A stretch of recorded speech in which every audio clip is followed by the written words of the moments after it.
Assalamu alaikum wa rahmatullahi wa barakatuh. Hello and welcome to my YouTube channel, The Botany Lover. Students, मैं हूं आपका educator Umar Samad और मैं discuss कर रहा हूं आपके साथ sexual reproduction in flowering plants. और आज के इस लेक्चर में बेटा हम डिस्कस करेंगे आपके साथ सिग्निफिकेंस ऑफ पोलन ग्रेन के रिलेटेड। स्टार्ट करने से पहले बेटा हम आपसे रिक्वेस्ट करते हैं कि अगर आप हमारे चैनल पे नए हैं तो हमारे चैनल को जरूर और जरूर सब्सक्राइब कीजिएगा। स्टूडेंट्स, लास्ट के कुछ लेक्चर्स में हमने जाना about the development of this pollen grain and about the structure of this pollen grain. तो बेटा आज के इस लेक्चर में हम डिस्कस करने जा रहे हैं about the significance of this pollen grain. बेटा सिग्निफिकेंस ऑफ पोलन ग्रेन को डिस्कस करने से पहले हम आपको थोड़ा सा यहाँ पे रिमाइंड कराएंगे कि आपका जो पोलन ग्रेन है बेटा एक स्फेरिकल स्ट्रक्चर रखता है, जिसके अंदर बेटा आपका जो फुली फ्लैज्ड मेल गैमेटोफाइट आपको देखने को मिलता है, जहां पर बेटा आपको दो स्पर्म सेल्स मिलती हैं और एक लार्ज वेजिटेटिव सेल भी होती है। और बेटा इसको सराउंड करता है बाहर से एक कंटिन्यूअस लेयर बेटा, जिसको हमने नाम रखा था आपका इंटीन। इसका हमने नाम रखा था इंटीन। और इसके बाहर से इसको सराउंड करेगा one more layer which is made up of the hardest organic substance that is called as beta sporopollenin, and this outer layer is called as exene. So बेटा एक टिपिकल पोलन ग्रेन का structure या एक typical mature pollen grain का structure आपको ऐसा देखने को मिलेगा। यहाँ पे आउटर साइड से इसका एक्जीन होता है, यहाँ पे इनर साइड से बेटा इसका इंटीन होता है, और इंटीन के अंदर बेटा इसको होता है अपना प्लाज्मा मेम्ब्रेन, और प्लाज्मा मेम्ब्रेन के अंदर बेटा साइटोप्लाज्म लाई करता है, जहां पे बेटा एक बड़ी सेल होती है जिसको वेजिटेटिव सेल बोलते हैं, और ये इस वेजिटेटिव सेल का न्यूक्लियस है, और इसके अंदर होते हैं दो स्पर्म सेल। तो बेटा यहाँ पे हम डिस्कस करेंगे अब आपके पोलन ग्रेन के सिग्निफिकेंस के बारे में। So the first point about the significance of pollen grain is that बेटा ये जो हमारा पोलन ग्रेन है बेटा इसके अंदर होते हैं बेटा ये दो स्पर्म सेल्स कैरी करता है हमारा पोलन ग्रेन। और इन स्पर्म सेल्स को आगे काम क्या करना है बेटा, ये फ्यूज करेंगे आपके एग के साथ। These will fuse with the egg and the process is called as fertilisation, and this process will be known as fertilisation. जब बेटा फर्टिलाइजेशन करेगा यानी कि बेटा आपका जो पोलन ग्रेन है ये स्पर्म्स प्रोवाइड करेगा for the process of fertilisation, जहां पे स्पर्म आपके एग के साथ फ्यूज करेगा और यहाँ पे बनेगा बेटा जाइगोट। फिर जाइगोट डेवलप आगे जाएगा और एम्ब्रियो बनेगा, और लास्टली आपका बन जाएगा बेटा सीड। तो बेटा हम इन नटशेल कह सकते हैं कि आपका जो पोलन ग्रेन है this is important for the production of seed, because बेटा it provides the sperm cells for the process of fertilization, wherein the sperm cell will fuse with the egg and results in the formation of zygote, and this zygote will eventually lead to the formation of seed. This is the first and the foremost role of this pollen grain in case of the angiosperms or the angiospermic plants or flowering plants. हम discuss कर रहे हैं point number 2 related to the significance of pollen grains. बेटा आपके जो angiospermic plants है यहाँ पे बेटा पोलन्स को ट्रांसफर किया जाता है from the anther, that is from the male reproductive part, to the stigma, that is up to the female reproductive part of the flower. बेटा इस प्रोसेस को जहां पे पोलन्स को ट्रांसफर किया जाता है from the anther to the stigma, it is called as pollination. और बेटा इन पोलन्स को ट्रांसफर करने के लिए यहाँ पे डिफरेंट एजेंसीज काम आती है, जैसे कि बेटा यहाँ पे विंड कभी कभी काम आता है। विंड की हेल्प से बेटा पोलन्स ट्रांसफर किए जाते हैं, कभी कभी बेटा बर्ड्स आ जाते हैं, कभी बेटा कुछ और चीजें आती हैं जिसकी वजह से बेटा पोलन्स ट्रांसफर हो जाते हैं from the anther to the stigma. But बेटा यहाँ पे हम बात करेंगे ऐसे पॉलिनेशन की, ऐसे फ्लावर्स की जहां पे बेटा जो पोलन से ट्रांसफर हो जाते हैं बाय मीन्स ऑफ इंसेक्ट्स। ऐसे फ्लावर्स बेटा जहां पे पोलन को ट्रांसफर किया जाता है from anther to the stigma by means of insects, that is बेटा पॉलिनेशन को परफॉर्म किया जाता है बाय मीन्स ऑफ इंसेक्ट्स। ऐसे बेटा फ्लावर्स को बोलते हैं हम एंटोमोफिलस फ्लावर्स। सो बेटा entomophilous flowers are those flowers where the pollination is brought about by these insects. बात करेंगे बेटा हम एंटोमोफिलस पोलन ग्रेन्स की इनका जो पोलन ग्रेन होता है बेटा, यहाँ पे हम इनके पोलन ग्रेन का स्ट्रक्चर बनाएंगे। ये इनका है प्लाज्मा मेम्ब्रेन, और इसके बाहर है बेटा इनका इंटीन, इंटीन के बाहर पड़ता है बेटा इनका एक्सीन, और एक्सीन के बाहर बेटा होता है सराउंड करता है बेटा इनको एक मटेरियल, इनको सराउंड करेगा एक लेयर बेटा। दिस लेयर इज बेटा oily in composition, this layer is बेटा ऑयली इन कंपोजिशन, और बेटा this layer is sticky in nature, it is sticky in nature, it is oily in composition, and it is yellowish in color, it is yellowish in color. And beta this layer which is oily in composition, which is sticky in nature, and which is yellowish in color, is called as pollen kit. तो बेटा हमने जाना जो pollen kit है, it is found only and only in case of your entomophilous pollen grains और entomophilous flowers. बेटा इस pollen kit का काम क्या है यहाँ पे? अब it will attract, बेटा attract करेगा आपके insects को for causing the pollination, for performing the pollination. और बेटा ये जो आपके pollen kit है, because of its sticky nature, these pollen grains will adhere to the body of insects. ये pollen grains बेटा insects की body के साथ चिपक जाएंगे, and then these will be transferred from the anther to the stigma, or we will say that these will be pollinated. और बेटा इसके अलावा इस pollen kit का काम क्या होता है? It also protects this pollen grain from the high light intensity. It will also protect the pollen grain from the high light intensity. So beta we come to know that in case of your entomophilous flowers, there is a layer of yellowish sticky oily layer around the axine, which is called as pollen kit. बेटा इस pollen kit का काम होता है insects को attract करना, और because of its sticky nature बेटा ये adhere हो जाते हैं, because of this pollen kit बेटा ये adhere हो जाते हैं with the body of this insects, और बेटा इस वजह से इन पोलन्स को ट्रांसफर किया जाता है from the anther to the stigma of the flowers. और बेटा मोर ओवर ये पोलन की बेटा इन पोलन्स को बचाता है from the high light intensities. So बेटा यहाँ पे हम पॉइंट नंबर 3 डिस्कस करेंगे आपके पोलन ग्रेन के सिग्निफिकेंस के रिलेटेड। बेटा आपका जो पोलन ग्रेन है, as you know these are rich in energy sources. बेटा इनके अंदर एनर्जी सोर्सेज बहुत ज्यादा होते हैं बेटा। These are rich in proteins. बेटा इनके अंदर प्रोटीन्स बहुत ज्यादा होते हैं। These are rich sources of proteins. बेटा इनके अंदर कार्बोहाइड्रेट्स भी अच्छे खासे होते हैं बेटा, अच्छे कॉन्सेंट्रेशन में होते हैं। और बेटा इनके अंदर जो फैट्स का अमाउंट भी होता है ये भी अच्छा खासा होता है बेटा। बिकॉज ऑफ दिस रीजन इनके पास प्रोटीन अच्छा होता है, इनके पास कार्बोहाइड्रेट का कंटेंट और फैट का कंटेंट भी अच्छा होता है। Because of this reason these pollens can be used as food supplements. हम इनको एज फूड सप्लीमेंट्स भी यूज कर सकते हैं। और बेटा मोरओवर कुछ पोलन्स को हम यूज कर सकते हैं इन मेडिसिन। हम मेडिसिन में भी कुछ पोलन्स को यूज कर सकते हैं, और कुछ पोलन्स को हम बेटा कॉस्मेटिक्स में भी यूज कर सकते हैं। यहाँ पे बेटा हम बात करेंगे आपके डेवलप्ड कंट्रीज की। आपकी जो डेवलप्ड कंट्रीज हैं, हाँ बेटा हम यहाँ पे बात कर रहे हैं आपके वेस्टर्न कंट्रीज की। वेस्टर्न कंट्रीज में बेटा क्या किया जाता है? वेस्टर्न कंट्रीज में बेटा किया जाता है काम, इन पोलन्स को लाया जाता है और इनको कलेक्ट करके यहाँ पे कन्वर्ट करते हैं ये लोग in the form of pollen tablets. इनको बनाते हैं पोलन टैबलेट्स, और इनको कन्वर्ट और in the form of pollen syrups. और बेटा ये पोलन टैबलेट्स और पोलन सिरप्स ये फीड करते हैं किनको बेटा? एथलीट्स को। इनको फीड किया जाता है एथलीट्स को और रेस हॉर्सेस को, जिसकी वजह से बेटा these athletes and race horses will increase their performance.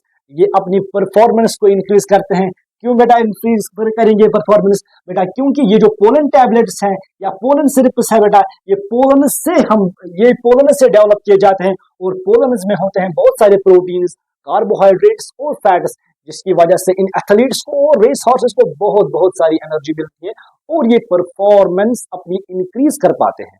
Number 4th important point बेटा about the significance of your pollen grains. बेटा जैसे कि हम प्रिजर्व करते हैं प्लांट्स के सीड्स को in the form of seed banks, यहाँ पे बेटा हम पोलन्स को भी स्टोर कर सकते हैं। बेटा हम इनको स्टोर कर सकते हैं in the form of pollen banks. बेटा हम पोलन्स को स्टोर कर सकते हैं in the form of pollen banks. हम पोलन्स को बेटा यहाँ पे स्टोर करेंगे स्टोर कैसे करेंगे बेटा? इनको हम स्टोर करते हैं इन लिक्विड नाइट्रोजन बेटा, इनको हम स्टोर करते हैं इन लिक्विड नाइट्रोजन। और बेटा इस लिक्विड नाइट्रोजन का जो टेम्परेचर है बेटा, इसको मेंटेन किया जाता है एट -196 सेंटीग्रेड। बेटा इस लिक्विड नाइट्रोजन को मेंटेन किया जाता है एट -196 सेंटीग्रेड। और बेटा पोलन्स को इस टेम्परेचर पे बेटा स्टोर किया जाता है, जिसकी वजह से बेटा ये फ्रेश रहते हैं, ये वायबल रहते हैं बेटा, यानी कि बेटा ये डेड नहीं हो जाते हैं।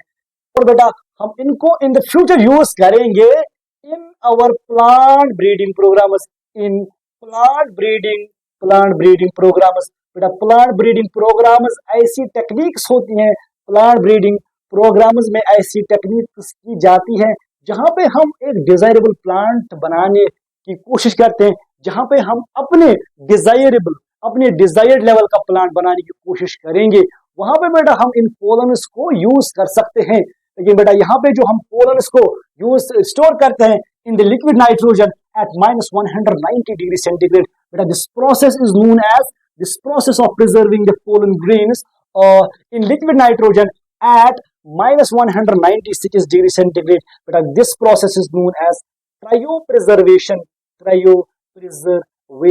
So बेटा आपको याद रखना है, आपके क्रायोप्रिजर्वेशन में बेटा आप जब किसी चीज को प्रिजर्व करते हैं, फॉर एग्जांपल आपने यहाँ पे पोलन्स को प्रिजर्व किया, आप स्पर्म्स को या सेमन को भी यहाँ पे स्टोर कर सकते हैं बेटा। इसको स्टोर किया जाता है एट -196 डिग्री सेल्सियस। बात करेंगे अबाउट दी पोलन एलर्जी। बेटा आपके पास कुछ प्लांट्स हैं एंजियोस्पर्म्स के, जिनके पोलन्स की वजह से बेटा हम ह्यूमंस में एलर्जिक रिएक्शंस क्रिएट होती हैं बेटा, एलर्जिक रिएक्शंस कॉज होती है। या बेटा यहाँ पे कॉज होते हैं ब्रोंकियल इन्फेक्शंस, या बेटा यहाँ पे हो सकते हैं इन सर्टेन केसेस, यहाँ पे बेटा हो सकते हैं रेस्पिरेटरी डिसऑर्डर्स लाइक बेटा यहाँ पे किसी इंसान में हो सकता है, यहाँ पे हो सकता है asthma because of the pollen grains, या बेटा यहाँ पे हो सकती है ब्रोंकाइटिस, या बेटा यहाँ पे हो सकता है कभी कभी हे फीवर। दैट इज बेटा हम यहाँ पे आपको ये कहना चाहते हैं कि कुछ प्लांट्स है दुनिया में एंजियोस्पर्म के, जिनके पोलन्स की वजह से बेटा एलर्जिक रिएक्शंस कॉज हो सकती हैं। कभी कभी बेटा ब्रोंकियल इन्फेक्शंस भी हो सकते हैं और कभी कभी रेस्पिरेटरी डिसऑर्डर्स भी हो सकते हैं। लाइक बेटा अस्थमा हो सकता है, ब्रोंकाइटिस हो सकती है और हे फीवर हो सकते हैं। बेटा आपके एनसीईआरटी के अकॉर्डिंग एक इंपॉर्टेंट प्लांट है जिसका नाम है पार्थीनियम। पार्थीनियम को बेटा कॉमनली बोलते हैं कैरेट ग्रॉस। बेटा क्यों बोलेंगे कैरेट ग्रॉस? बिकॉज इसकी जो जनरल अपीयरेंस है, इसकी जो बॉडी फॉर्म है, वो मिलती जुलती है कैरेट के साथ। It is also known as Congress grass, it is also commonly known as Congress grass. And one reason for this is that बेटा ये पार्थीनियम जो है बेटा इसकी जो फ्लावर्स है वो व्हाइट कलर के होते हैं बेटा। और यहाँ पे जो कांग्रेस के कैप्स है, जो कैप्स यहाँ पे कांग्रेस के लोग पहनते हैं, उनका भी बेटा होता है white colour. And because of this this parthenium is called as Congress grass. बेटा ये जो पार्थीनियम है ये हमारा एक्चुअली प्लांट नहीं है, ये इंडिया का अपना प्लांट नहीं है बेटा। बेटा एक्चुअली ये इंडिया में आया एज अ कॉन्टेमिनेंट, ये आया बेटा एज अ कॉन्टेमिनेंट विद वीट। ये बेटा वीट के साथ एज कॉन्टेमिनेंट आया फ्रॉम यूएस से आया बेटा ये वीट के साथ एज कॉन्टेमिनेंट बेटा यहाँ पे समझाएंगे थोड़ा सा आपको बेटा। यहाँ पे हमें लाना था यूएस से, हमें बेटा लाना था यहाँ पे लाना था हमें बेटा वीट के सीड्स। और वीट के सीड्स जो हमने बहुत सारे लाए, और यहीं पे बेटा एज कॉन्टेमिनेंट 2-4 सीड्स यहाँ पे आ गए किसके? पार्थीनियम के भी। और बेटा ये पार्थीनियम जब यहाँ पहुंच गया ये बहुत ज्यादा फैल गया यहाँ पे, बहुत ज्यादा बेटा। इसको इसीलिए हम कहते हैं it is the obnoxious weed, ये बहुत ज्यादा खतरनाक, ये बहुत ज्यादा खतरनाक वीड है। ये आपके अपने प्लांट्स को ग्रो नहीं होने देता है। ये बहुत ज्यादा और बहुत जल्दी फैल जाता है। और इसके जो पोलनस है बेटा वो हाईली एलर्जिक है। वो कॉज करते हैं एलर्जिक रिएक्शन ह्यूमंस में, ब्रोंकियल इन्फेक्शंस कर सकते हैं और रेस्पिरेटरी डिसऑर्डर्स भी कर सकते हैं। अपार्ट फ्रॉम दिस बेटा जो आपका पार्थिनियम है, पार्थिनियम तो आपके एनसीईआरटी में मेंशन है। और कि इसके अलावा भी कुछ और प्लांट्स है बेटा, जैसे कि आपके पास एक प्लांट है बेटा, इसका नाम है कीनोपोडियम। चीनोपोडियम पढ़िए या कीनोपोडियम। कीनोपोडियम के जो बेटा पोलन ग्रेन्स है दीज आर आल्सो एलर्जिक। आपके पास और एक प्लांट है बेटा जिसको नाम है साइनोडॉन, साइनोडॉन डैक्टाइलॉन, यानी कि बेटा आपका दूब ग्रास, दूब ग्रास, इसको बेटा हम कॉमनली दूब ग्रास बोलते हैं या लॉन ग्रास, जो आपके पार्क्स में ग्रास ग्रास होता है, तो हम कश्मीरी में द्रामन कहते हैं। उसके जो बेटा पोलन ग्रेन्स होते हैं those are also allergic in nature. Those may also cause the respiratory disorders like asthma, hay fever and bronchitis. तो बेटा हमने यहाँ पे जाना कि जो आपके कुछ प्लांट्स हैं, एंजियोस्पर्मिक प्लांट्स हैं, उनके पोलन्स क्रिएट कर सकते हैं एलर्जी। और इसी की बेसिस पे आपके डेवलप्ड कंट्रीज ने, लाइक आपके पास जो डेवलप्ड कंट्री है अमेरिका, डेवलप्ड कंट्री बेटा जो है अमेरिका, इसने एक कॉन्सेप्ट दिया, इन्होंने एक कॉन्सेप्ट दिया, that is called as pollen calendar. बेटा इस पोलन कैलेंडर में क्या किया जाता है, यहाँ पे डिफरेंट पोलन की कॉन्सेंट्रेशन देखी जाती है इन द एनवायरमेंट। या बेटा यहाँ पे हर एक पोलन की कंसेंट्रेशन को देखा जाता है in the environment in the particular season. बेटा फॉर एग्जांपल यहाँ पे देखा जाता है, यहाँ पे देखा जाता है फॉर एग्जांपल यहाँ पे एक प्लांट ए है, यहाँ पे प्लांट ए है जिसके पोलन से फॉर एग्जांपल किसी इंसान में एलर्जी, किसी इंसान में एलर्जी क्रिएट होती है, एलर्जी क्रिएट होती है या एलर्जी कॉज होती है। अब बेटा इस पोलन कैलेंडर में क्या किया जाता है, इस प्लांट ए के पोलन्स को एग्जामिन किया जाता है, इसकी कंसंट्रेशन को देखा जाता है कि इसके पोलन्स किस वक्त ज्यादा होते हैं एटमॉस्फेयर में।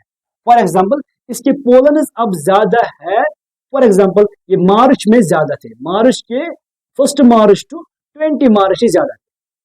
और बेटा इस पोलन कैलेंडरिंग की बुनियाद पे, इस पोलन कैलेंडर की बुनियाद पे इन पर्सन्स को जो एलर्जिक थे इस प्लांट के पोलन से, इनको बेटा एडवाइस किया जाता है to stay indoors for this period of time, so that बेटा those can protect themselves from the pollen allergies.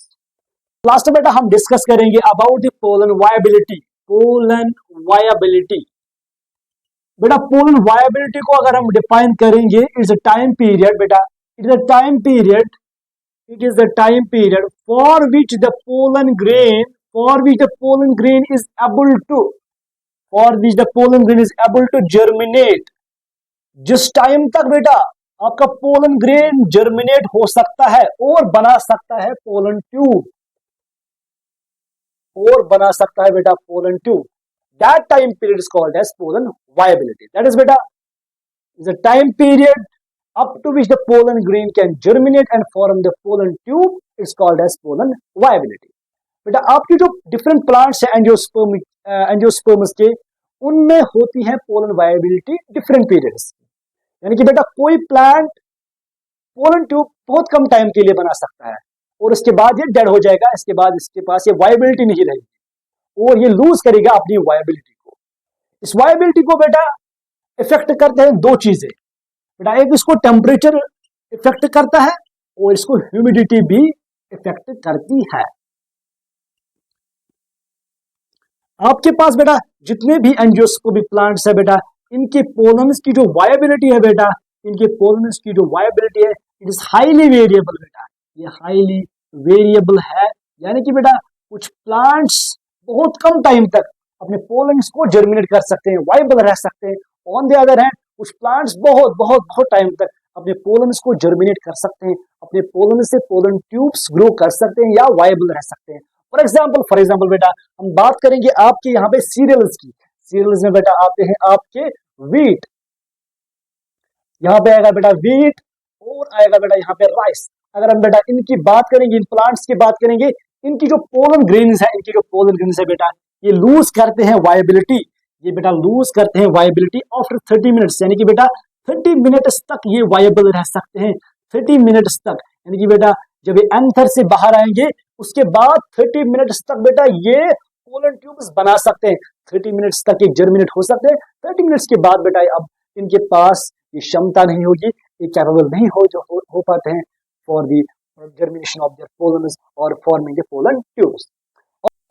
On the other hand बेटा आपके पास एंजियोस्पर्मिक प्लांट्स के कुछ फैमिलीज हैं बेटा, जहां पे उनके पोलन्स जो हैं बेटा वो वायबल रह सकते हैं for a period of months बेटा, वो मंथ्स तक वायबल रह सकते हैं। फॉर एग्जाम्पल बेटा आपके पास है एक फैमिली, इसका नाम है बेटा रोजेसी। रोजेसी एक फैमिली है बेटा। रोजेसी में बेटा कौन आएगा, यहाँ पे आएगा आपका अभी तो मेजॉरिटी फ्रूट प्लांट्स है बेटा, लाइक एप्पल है बेटा, यहाँ पे एप्पल है, यहाँ पे बेटा एप्रिकॉट है या पियर है बेटा यहाँ पे, या पियर को छोड़ के यहाँ पे एप्रिकॉट है, आलमंड है बेटा, ये सारे बिलोंग करते हैं रोजेसी फैमिलीज को। और रोजेसी के बाद बेटा और एक फैमिली है यहाँ पे जिसको हम नाम देते हैं सोलिनेसी फैमिली। सोलिनेसी फैमिली की जो बेटा पोलन ग्रेन्स है वो भी वायबल रह सकते हैं for the period of months. Like बेटा आपके सोलिनेसी में आएगा आपका पोटैटो, आपका टोमेटो भी आएगा आपके सोलिनेसी में, टोमेटो, और आपके सोलिनेसी में आएगा बेटा आपका ब्रिंजल। ये प्लांट जो है बेटा इनकी जो पोलन्स है ये वायबल रह सकते हैं for the period of months. और एक और फैमिली है जो बेटा जहां पे ये पोलन्स बेटा वायबल रह सकते हैं बहुत बहुत टाइम तक। इस फैमिली का नाम आता है बेटा लिग्यूमिनेसी बेटा, इसको फाबेसी भी बोलते हैं। यहाँ पे लिग्यूम्स आते हैं यानी कि आपके बेटा जो पी प्लांट्स या राजमा है बेटा, इन प्लांट्स पी प्लांट्स जो है बेटा, पी प्लांट्स या राजमा प्लांट्स है बेटा, इनके पोलन्स भी बेटा बहुत बहुत टाइम तक वायबल रह सकते हैं।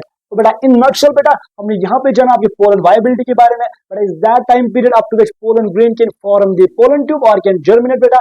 और ये पोलन वायबिलिटी जो है बेटा ये हाईली वेरिएबल होती है और इसको इफेक्ट करता है आपकी टेम्परेचर और ह्यूमिडिटी।